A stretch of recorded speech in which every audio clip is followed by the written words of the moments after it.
In the African continent, Malawi has introduced a typhoid vaccine into the routine immunization of children across the country to protect them from the typhoid fever.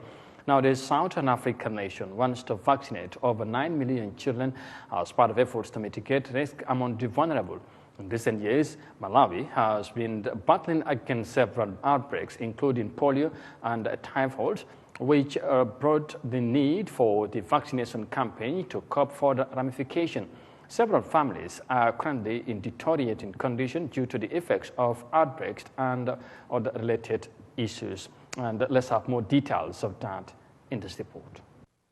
The vaccination drive is aimed at preventing outbreaks of typhoid, measles, and other diseases.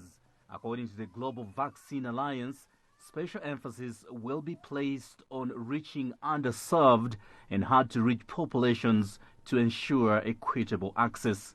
The importance of providing support to prevent diseases is incredibly important, and that is the power of vaccines.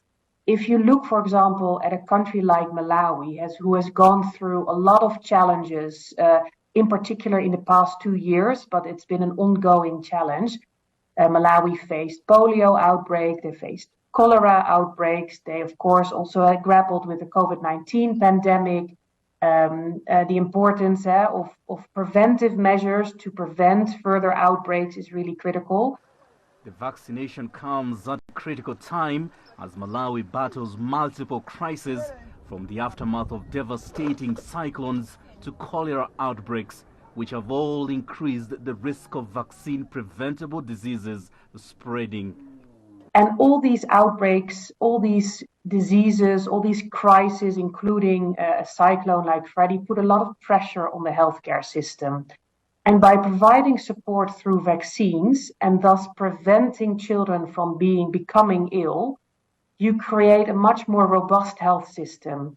And I think that's the power of immunization and the power of Gavi support, to first ensure that children don't get ill by ensuring access to those vaccines. But in cases where there are outbreaks, we then provide support as well to ensure that the country can quickly take back control of those diseases. The typhoid vaccine will be made available through routine vaccination programs at health centers across all districts in Malawi. The Global Vaccine Alliance says it will be given to 9-month-old children alongside the first dose of a measles vaccine. The campaign will be carried out by Malawian healthcare workers whose exemplary sacrifices saved millions of lives in the fight against the COVID-19 pandemic in the country. Daniel Arab Moy, CGTN, Nairobi, Kenya.